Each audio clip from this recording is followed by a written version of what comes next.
नमस्कार मैत्रिणींनो, मिस्टीज किचनमध्ये आपले स्वागत आहे। आज आपण पाहणार आहोत चायनीज हक्का नूडल्स। मस्तपैकी घरच्या घरी, बाहेरचं अस्वच्छ खाण्यापेक्षा घरच्या घरी खाल्लेलं कधीही बेटर। मस्तपैकी आपल्या मुलांना खाऊ घाला, मस्त अशी रेसिपी आहे। चला तर आपण पुढची प्रोसेस पाहूया। जर माझ्या चॅनलवरती नवीन असाल तर माझ्या चॅनलला लाईक, शेअर आणि सबस्क्राइब करायला विसरू नका। चला तर पुढची प्रोसेस पाहूया। आता आपण नूडल्स आहेत ते आपण पाण्यामध्ये शिजवून घेणार आहोत। 80% नूडल्स शिजल्या की याच्यामध्ये आपण ऑइल घालणार आहोत, जेणेकरून त्या एकमेकांना चिकटणार नाहीत। आता पॅन घ्यायचं, त्याच्यामध्ये आपण ऑइल घालून घ्यायचे। त्याच्यामध्ये बारीक चिरलेलं लसूण, बारीक चिरलेला अद्रक, बारीक चिरलेली मिरची हे व्यवस्थित घालून परतून घ्यायचे। आता आपली आलं लसूण छान परतून झालं की याच्यामध्ये आपण भाज्या घालणार आहोत।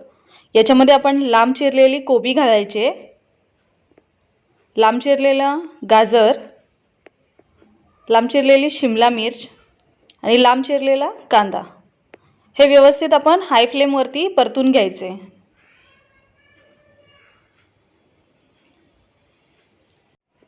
इथे आपल्या भाज्या थोड्याशा सॉफ्ट झाल्या की याच्यामध्ये आपण सॉसेस ॲड करणार आहोत।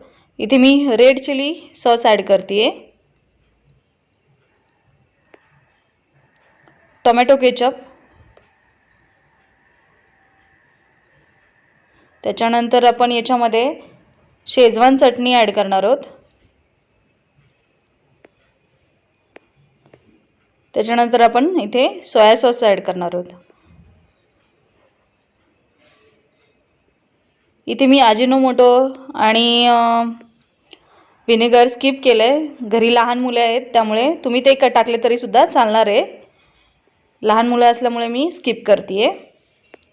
हे व्यवस्थित परतून घ्यायचे आणि आता पण याच्यामध्ये आपले जे नूडल्स आहेत ते घालून घ्यायचे आहेत आणि ह्या व्यवस्थित मिक्स करायचे आहेत। तुम्ही हे बाहेरचं लहान मुलांना अस्वच्छ देण्यापेक्षा घरच्या घरी हे तुम्ही बनवून देऊ शकता। आणि हे व्यवस्थित आपल्या भाज्या नूडल्समध्ये मिक्स करायच्या आहेत।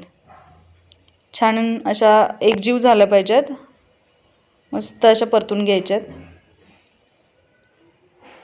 आता तुम्ही पाहू शकता आपलं व्यवस्थित असं मिक्स झालेलं आहे आणि आता आपण हे काढून घेणार आहोत प्लेटमध्ये। तुम्ही पाहू शकता, आहा मस्तच अशा पद्धतीने आपण प्लेटमध्ये काढून घ्यायचे आहेत। आता तुम्ही पाहू शकता आपल्या चायनीज हक्का नूडल्स अशा खूप छान झालेले आहेत, मस्त अशा होतात। तुम्ही ही रेसिपी नक्की ट्राय करा आणि तुमच्या मुलांना खाऊ घाला। बाहेरचं अस्वच्छ खाऊ घालण्यापेक्षा घरच्या घरी हे छान करून खाऊ घाला।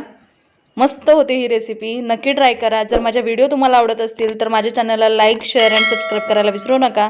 नक्की सबस्क्राइब करा। थँक्यू।